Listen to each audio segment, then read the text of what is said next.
रोज पगडंडी साफ करती, रोज बाग बगीचे में जाती, फूल बीन करके लाती, रोज रास्ते में फूल बिछाती, रोज बाग में जाती और बाग में जाकर के ताजा ताजा फल तोड़ करके लाती, चक चक करके रखती।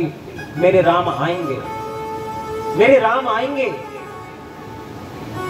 अब वहां जो संत महात्मा आते जाते थे सबरी के आश्रम के रास्ते पर, वो सब कहते कि अरे सबरी तू क्यों बावरी है रही है,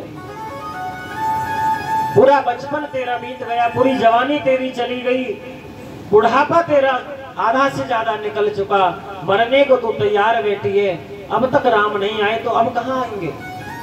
बोले ना, मुझे विश्वास है, मेरे गुरुदेव कह के गए हैं राम मेरे जरूर आएंगे। और एक दिन गुरु के वचन सत्य हो गए बंधुओं। एक दिन भगवान राम और लक्ष्मण दोनों सबरी की कुटिया में पहुंच गए। अब जैसे ही पहुंचे तो सबरी ने देखा और ध्यान आया कि गुरुजी बताते थे कि जब आएंगे तो एक गोरा होगा और एक काला होगा, ये दोनों ऐसे ही हैं। यही मेरे प्रभु हैं। आज गुरु के वचन सत्य हो गए, आज मेरे भगवान आए। आज राम मेरे घर आए, आज राम मेरे घर आए, आज राम मेरे घर आए, आज राम मेरे घर आए, आज राम मेरे घर आए, आज राम मेरे घर आए, आज राम मेरे घर आए, आज राम मेरे घर आए, आज राम मेरे घर आए, आज राम मेरे घर आए, मेरी कुटिया दे भाग जगाए, आज राम मेरे घर आए, मेरी कुटिया दे भाग जगाए, आज राम मेरे घर आए, मैं ऊंचियां बागा वाली, मेरी कुटिया दे भाग जगाए, मैं ऊंचियां सभी भाई आनंद में ताली बजाते हो। कुटिया दे भाग जगाए, आज राम मेरे घर आए, आज राम मेरे घर आए, आज राम मेरे घर आए, आज राम मेरे घर आए।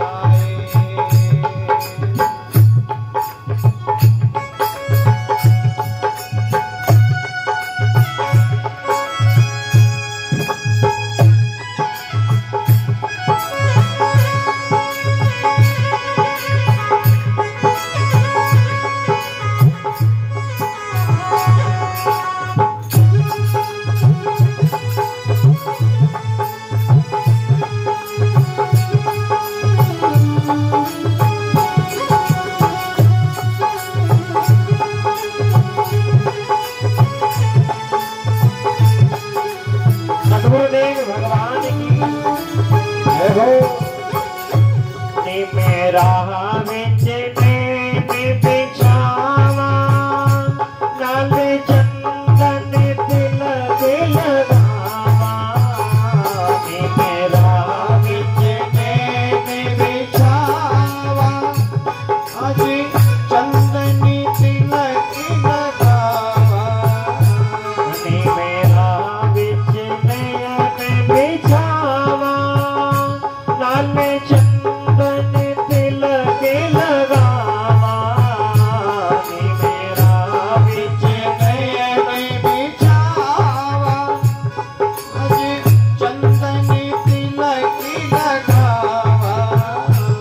में रज रज दर्शन पावा अजय राम मेरे घरे आए में रज रज दर्शन पावा आज राम मेरे घरे आए मेरी कुटिया के भाग जगाए अजय राम मेरे घरे आए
मेरी कुटिया के भाग जगाए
आज राम मेरे घरे आए मेरी कुटिया में भाग जगाए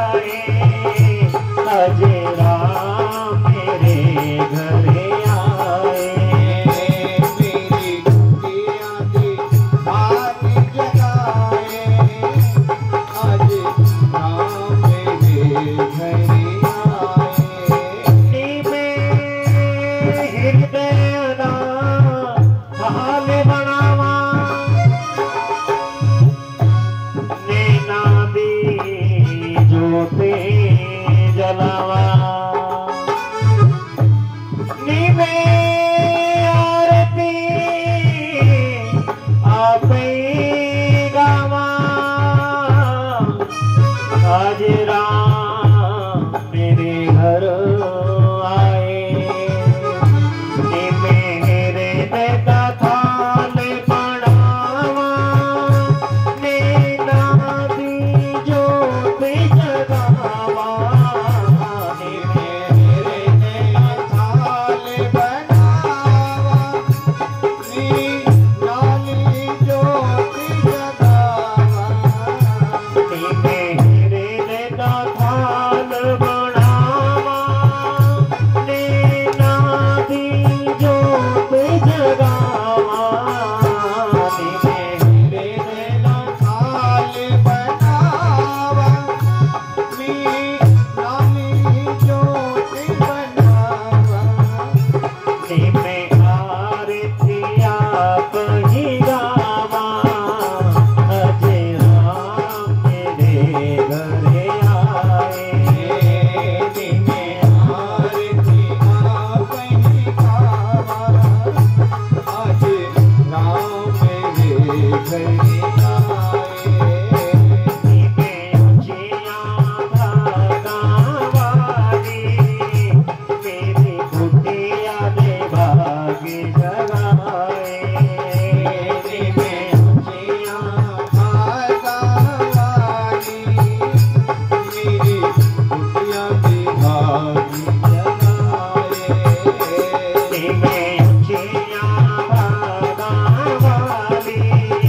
मेरी कुटिया दे भाग्य जगाए।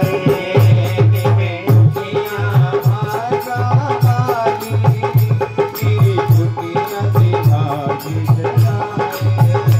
अजय राम मेरे घर आए। अजय राम मेरे घर आए।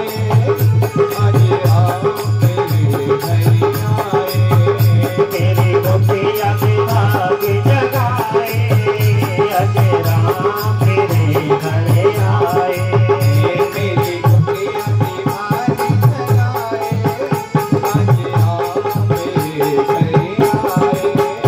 निमे कोना शगन मनावा मेरी गोपिया के भाग्य जगाए।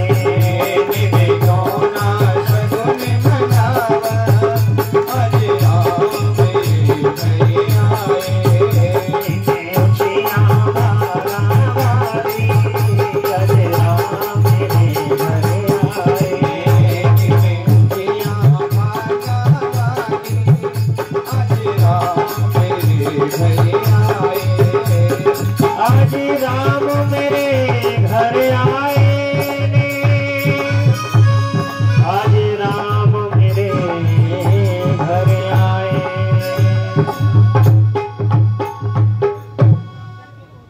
बोली राजा रामचंद्र भगवान भगवान की जय। श्री सद्गुरुदेव भगवान भगवान की जय। गुरुदेव के वचनों में यदि विश्वास है तो आज भी उस सबरी के घर राम जरूर आएंगे।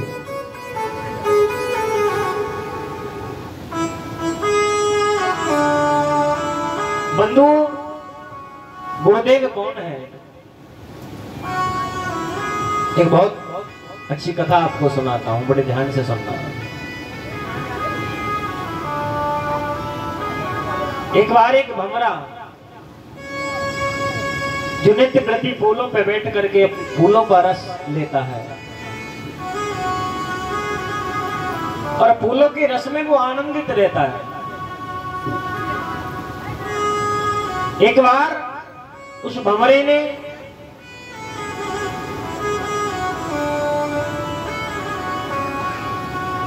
एक गोबर में रहने वाले कीड़े को देखा। बड़े ध्यान से सुनना। उस भंवरे ने एक बार एक गोबर में रहने वाले कीड़े को देखा और गोबर में रहने वाले उस कीड़े के पास आकर के वो भंवरा कहने लगा कि अरे भाई तू यहाँ गोबर में पड़ा रहता है, गंदगी में पड़ा रहता है, चल आजा मेरे साथ चल, मैं तुझे जन्नत की सैर कराता हूँ। वो गोबर वाला कीड़ा कहने लगा अरे भैया मेरे लिए तो यही जन्नत है, मेरे लिए तो ये गोबर ही, ये गंदगी ही जन्नत है, आप मुझे कहाँ ले जाओगे? भंवरे ने कहा नहीं, आज तुम मेरे साथ चल, आज तुझे मैं जन्नत की सैर करा के आऊंगा। भंवरे की मित्रता उस गोबर वाले कीड़े के साथ थोड़ी ज्यादा हो गई। गोबर वाला कीड़ा बार बार मना करता तो भंवरे ने कहा अच्छा यार तू अपने मित्र की बात नहीं मानेगा। जब इतना कहा तो वो गोबर का कीड़ा उस भंवरे के साथ चल पड़ा और भंवरा अपनी पीठ पर बैठाकर उस कीड़े को लेकर के सीधा एक सुंदर से बगीचे में आया और बगीचे में आकर के ताजा ताजा फूलों के ऊपर बैठ करके भंवरा रस लेने लगा और उस गोबर वाले कीड़े को भी एक सुंदर पुष्प के पौधे पर बैठा दिया, उस फूल पर बैठा दिया और फूल पर बैठ करके वो भी अब सुगंधी ले रहा है, वो भी आनंद ले रहा है। बंधु भंवरा जब फूल का रस लेता है तो इतना आनंदित हो जाता है, उस रस में इतना डूब जाता है, इतना मगन हो जाता है कि फिर उसे कुछ सुध बुध नहीं रहती है। एक भंवरे के लिए एक पुष्प का रस एक स्वर्ग के समान है। अब जब रस ले रहा था, रस लेने के बाद वो भंवरा एकदम आनंदित हो गया और रस लेकर के वहां से उड़ गया। अब उस आनंद में वो ये भूल गया कि मैं अपने साथ में अपने मित्र को भी लेकर के आया था। अब गोबर वाला जो कीड़ा है वो वहीं बैठा रह गया, उसे उड़ना तो आता नहीं है, उसे तो भंवरा पीठ पर बैठा के लाया था। अब रात का जब समय हुआ तो पुष्प बंद हो गया और उस पुष्प के अंदर ही वो कीड़ा भी बंद हो गया। रात वेला में भगवान के भक्त भगवान के लिए पुष्प तोड़ने के लिए उस बगीचे में आए। वृंदावन के गोसाई उस बगीचे में गए, बिहारी जी के लिए पुष्प माला बनाने के लिए, पुष्प तोड़ने के लिए गए। तो उस बगीचे में से उन्होंने जब पुष्प चयन किए तो वो फूल भी उन्होंने तोड़ लिया जिस फूल के अंदर वो कीड़ा बंद पड़ा था। माला बना दी गई। माला को जाकर के बिहारी जी के गले में धारण करा दिया। पूरे दिन बिहारी जी के गले में वो माला रही है और उस माला में, उस फूल में वो गोबर का कीड़ा अभी भी बैठा हुआ है। बिहारी जी के गले में से वो माला नीचे उतारी गई। उतरने के बाद जब गोसाइयों ने उस निर्माल्य को उठाया और उठा करके यमुना जी में प्रवाहित कर दिया, अभी भी वो कीड़ा उस फूल में बैठा हुआ है। यमुना जी में जब प्रवाहित करने के बाद उस कीड़े ने देखा और वो आनंद में डूबता हुआ अपने उस मित्र उस भंवरे का धन्यवाद करने लगा। वाह रे भंवरा तेरी यारी, कहाँ मैं गंदगी में पड़ा था, गंदगी से उठा करके तूने मुझे ऐसा संवार दिया। मैं बिहारी जी के गले में पड़ा रहा, उनके गले में से आज मैं यमुना जी में, यमुना जल में प्रवाहित हो गया। बंधु वो भंवरा और कोई नहीं, वो भंवरा हमारे सतगुरुदेव भगवान हैं और हम सब वो गोबर के कीड़े हैं। इस गंदगी से निकाल करके वो सतगुरुदेव हमें भगवान के चरणों तक पहुंचा देते हैं। इसलिए जीवन में सतगुरुदेव भगवान का होना बहुत जरूरी है, बहुत आवश्यक है।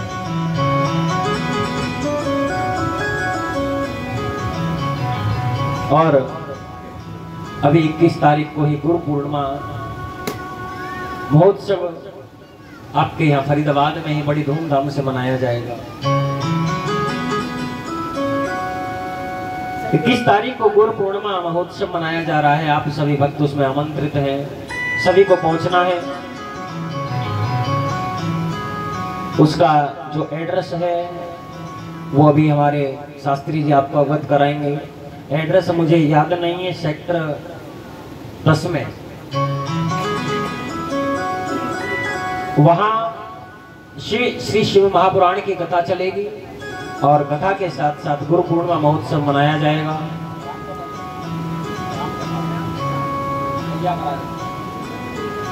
अच्छा, ये हमारी सबरी मैया की कथा है, तो मुझे तो पता ही नहीं था। सबरी मैया गुरु पूर्णिमा पे वो कथा करा रही हैं और वहाँ श्री शिव महापुराण कथा नहीं, वहाँ राम कथा का महोत्सव है। जोरदार तालियां हो जाएगी। रामचंद्र भगवान की।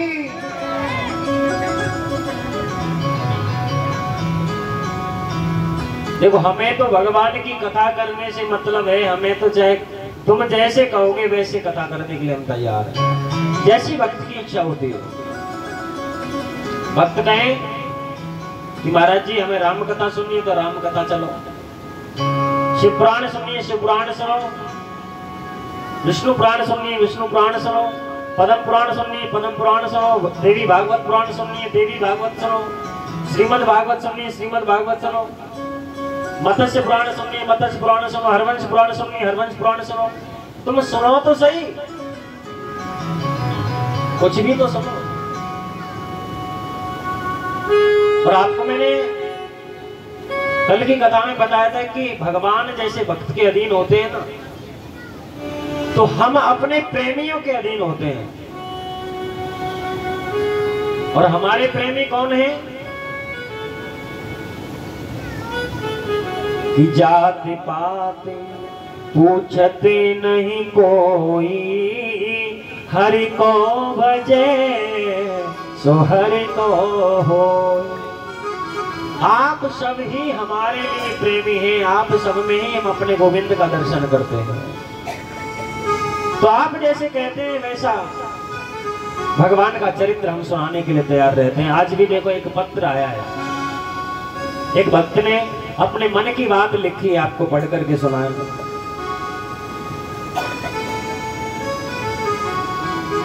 महाराज जी, आपकी कथा में और आपके भजनों में एक अलौकिक रस है।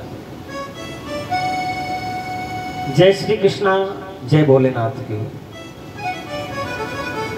हमारे मन में एक इच्छा है कि रसखान जी का वो भजन आप अपने मुखारविंद से आज सुनाएं कि बताओ कहां मिलेंगे श्याम। जय हो। हाँ, भक्त ने अपना नाम भी यहाँ लिखा है और उन्होंने कहा है कि एक कथा भक्तमाल की भी सुनाएं, ये गीता देवी। हाँ,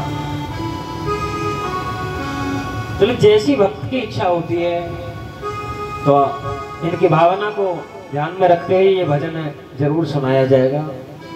बड़ा ही आनंद है और ये भक्तमाल की कथा से ही जुड़ा हुआ भजन है।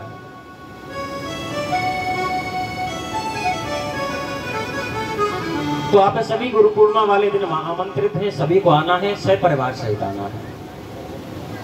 बहुत अच्छा महोत्सव सबरी मैया के द्वारा, और वहाँ बढ़िया प्रसाद की व्यवस्था। चाहे आप घर से चाय भी पी के मत आना उस दिन, गुरु पूर्णिमा वाले दिन वहाँ पूरे दिन प्रसाद चलेगा, ये समझो आप। जय हो। सुबह 10 बजे से लेकर के और शाम को 7 बजे तक वहाँ शिष्य आते जाते रहेंगे, और जो हमारे नए प्रेमी हैं नए भक्त हैं उन सबको उस दिन दीक्षा दी जाएगी, वो भी वहाँ पधारेंगे और बहुत ही अच्छा उत्सव मनाया जाएगा और शाम को फिर कथा की जाएगी।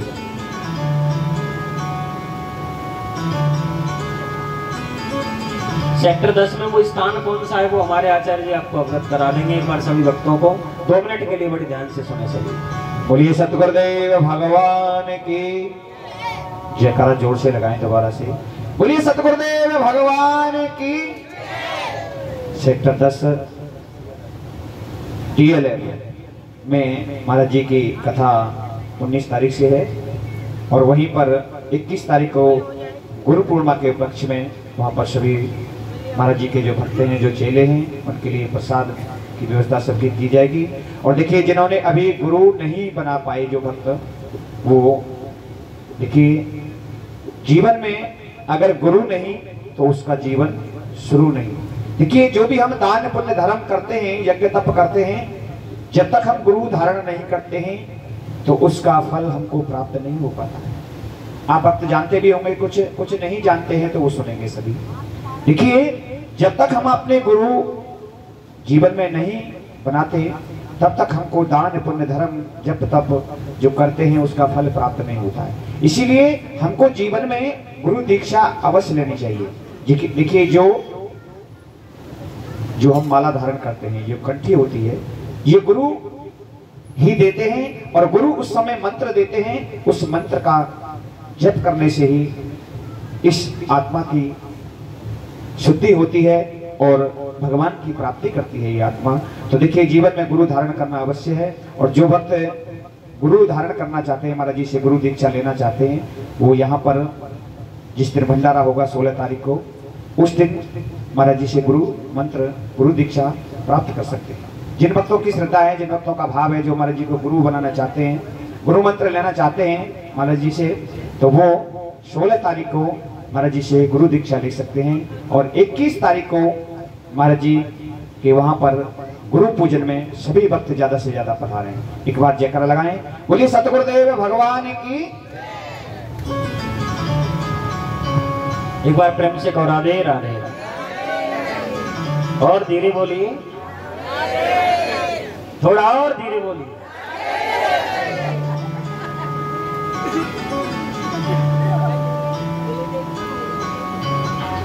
तो भगवान का एक बहुत ही प्यारा भक्त, आपने सभी ने नाम सुना होगा, रश खान।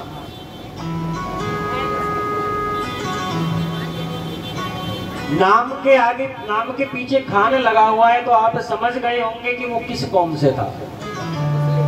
लेकिन हमारे ठाकुर जी एक ही बात बार बार कहते हैं कि मुझे किसी प्रकार की जाति पाति का कोई ध्यान नहीं है, कोई वर्ण व्यवस्था, कोई जाति पाति, कोई भेदभाव मेरे पास नहीं चलता है। मेरे पास तो जो आता है वो मेरा हो जाता है। तो रसखान जी जो थे वो कविता लिखने का कार्य किया करते थे, कविता लिखा करते थे। अब उनका एक नियम था, वो जब अपने कार्यालय पे जाते थे ना सुबह, तो नित्य प्रति एक पान की दुकान पर रुकते और पान खा करके जाते थे।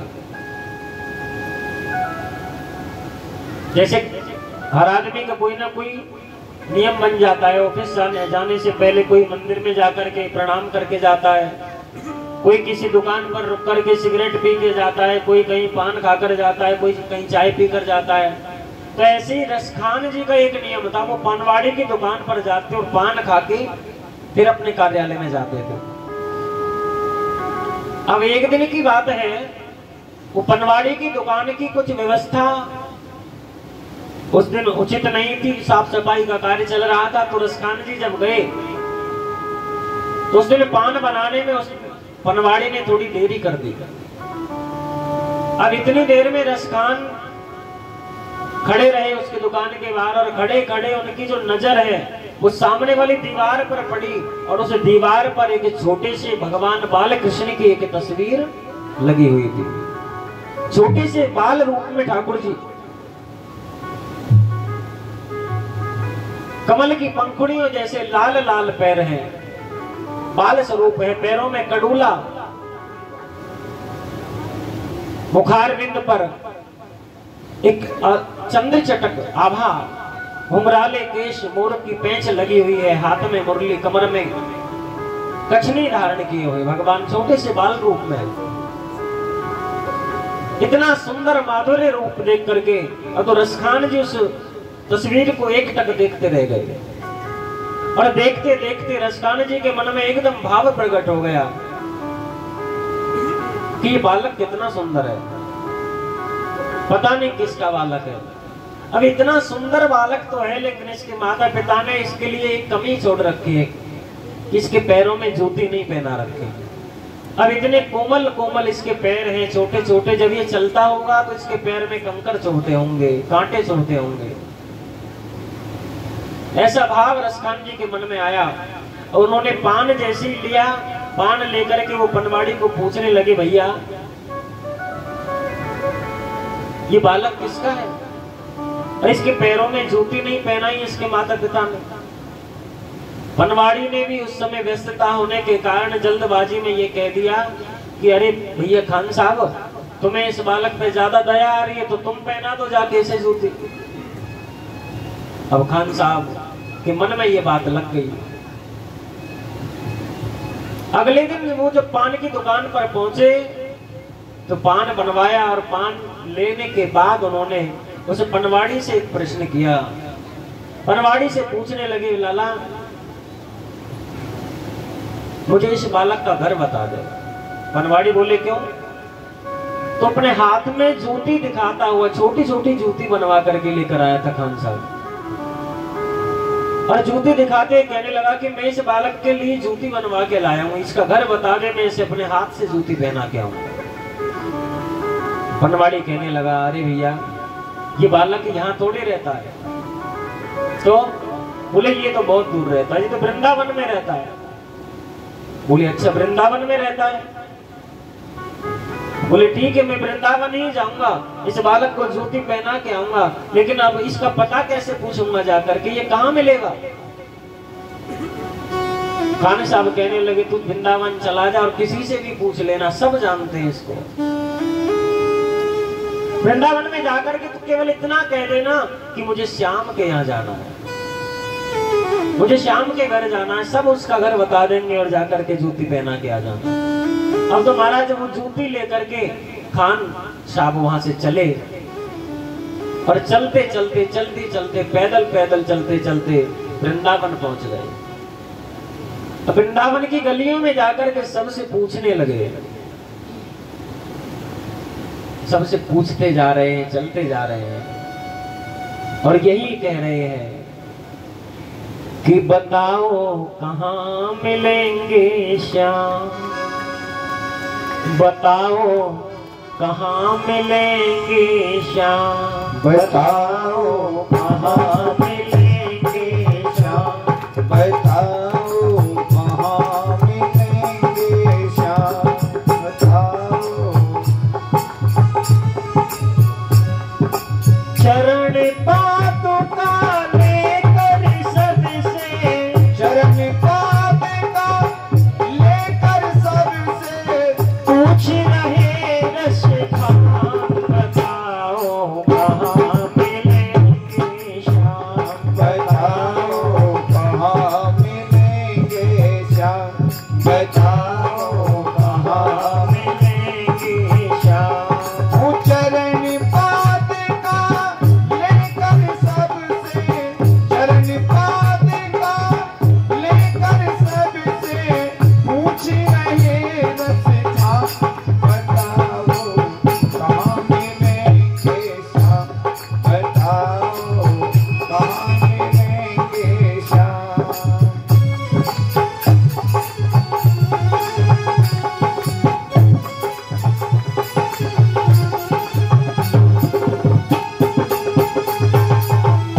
हरि बोल। सभी बड़े आनंद से भाव से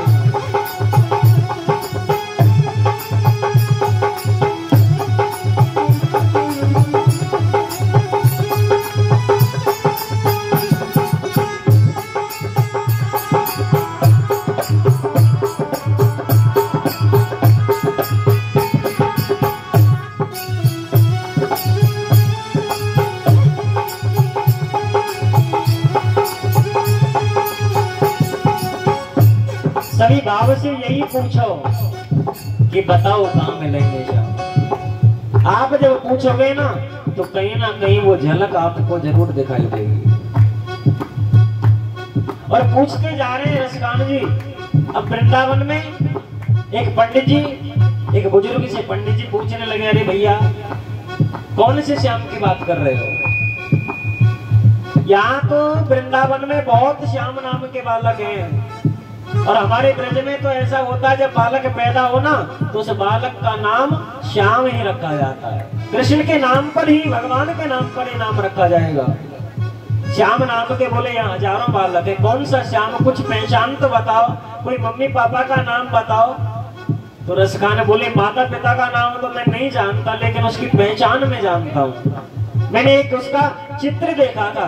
बोले कैसा है वो देखने में? तो खान साहब कहने लगे वो नन्ना सा बालक है, शामिली सी सूरत है, बाल घुंघराले उसके, पहनता मोर मुकुट है, बाल घुंघराले उसके, पहनता मोर मुकुट है, नयन उसके गजरारे, हाथ नन्हे से प्यारे, पाम पे जनिया बांधे, बड़े दिलकश नजारे, पाम पे जनिया बांधे, बड़े दिलकश नजारे। और हाँ एक पहचान और उसकी अजब की है। बोले क्या?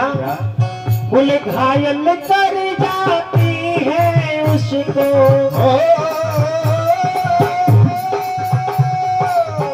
घायल कर जाती है उसकी, सबको एक मुस्कान, बताओ कहाँ मिलेंगे शाम, बताओ कहाँ मिलेंगे शाम, बताओ कहाँ मिलेंगे शाम।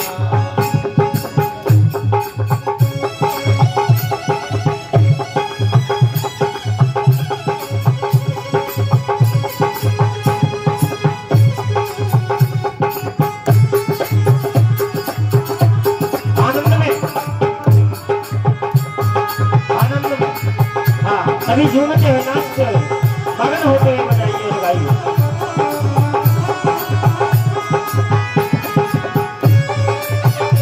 श्री राधे बांके बिहारी लाल की।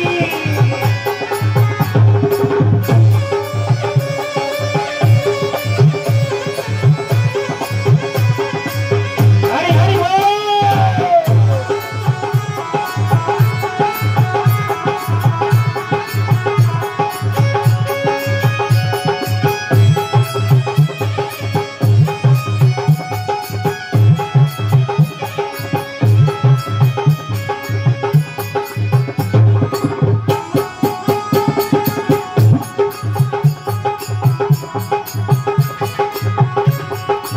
ब्रजवासी कहने लगा कि मैं समझ गया, समझ में आया जिसका पता तू पूछ रहा है, वो है बांके बिहारी जिसे तू ढूंढ रहा है, वो है बांके बिहारी जिसे तू ढूंढ रहा है। कहीं वो श्याम कहाँ था, कहीं वो कृष्ण मुरारी, कोई सांवरिया कहता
करके बिहारी जी के मंदिर के पास पहुंचा और जब मंदिर में जाने लगा तो पुजारियों ने रोक दिया कि तुम मंदिर में नहीं जा सकते क्योंकि तुम दूसरी कौम के, दूसरे धर्म के हो। तो नस्खान जी पुजारियों से कहने लगे कि भैया मुझे ना रोको भाई, ये मेरी समझो मजबूरी, शाम से मिलने दो मुझको, मुझे है काम जरूरी, शाम से मिलने दो मुझको, मुझे है काम जरूरी, शाम से मिलने दो मुझको, मुझे है काम जरूरी। पुजारियों ने गार्ड उसे मना कर दिया कि इस आदमी को अंदर मत आने देना। और रात हो गई, सुबह से शाम हो गई, रात हो गई, बिहारी जी के पट बंद हो गए। लेकिन वो खान साहब मंदिर की सीढ़ियों पर आकर के बैठ गया और सीढ़ियों पर बैठ करके इंतजार कर रहा है कि कभी तो घर से बाहर निकल के आएगा और जब वो आएगा तो उसको वो जूती पहना दूंगा। सीढ़ियों पर मंदिर के डाल दिया अपना डेरा, कभी तो घर के बाहर शाम आएगा मेरा, कभी तो घर से बाहर शाम आएगा मेरा, कभी तो घर से बाहर शाम आएगा मेरा। इंतजार करते करते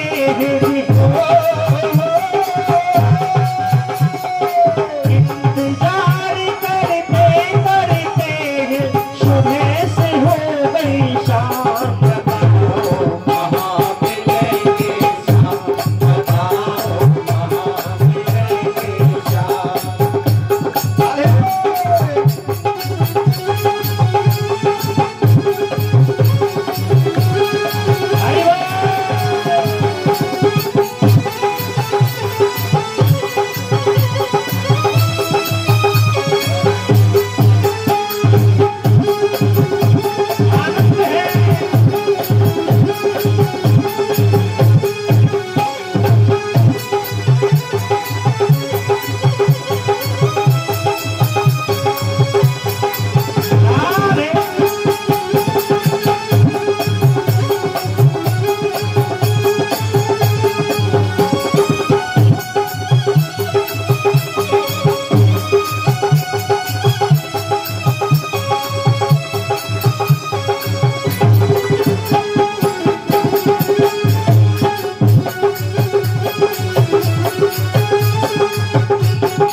पूरी रात मंदिर की सीढ़ियों पर बाहर बैठा रहा। अब तो बिहारी जी को नींद नहीं आई। ठाकुर जी सोचने लगे कि मेरा ये भगत आया, इसे मंदिर में भी नहीं घुसने दिया, इसके मन में भाव है तो क्यों ना मैं ही इसके पास चलूं। और क्या, और जाके कर रात बिताई, भोर होने को आई, तभी उसके कानों में एक आहट सी आई, तभी उसके कानों में एक आहट सी आई, तभी उसके कानों में एक आहट सी आई। वो आगे पीछे देखे, वो ऊपर नीचे देखे, वो चारों ओर ही देखे, दिया ना कोई दिखाई, वो चारों ओर ही देखे, दिया ना कोई दिखाई, हाँ वो चारों ओर ही देखे, दिया ना कोई दिखाई। छोटे से ठाकुर जी उसके चरणों के पास बैठे हैं और वो कहने लगे, रे बाबा मैं यहाँ बैठे हूँ। अब जैसे ही उसने आवाज सुनी और नीचे नजर झुकाई तो क्या देखा? क्या देखा? अरे झुकी नजर तो चरणों में ही, झुकी नजर तो चरणों में ही बैठे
को देकर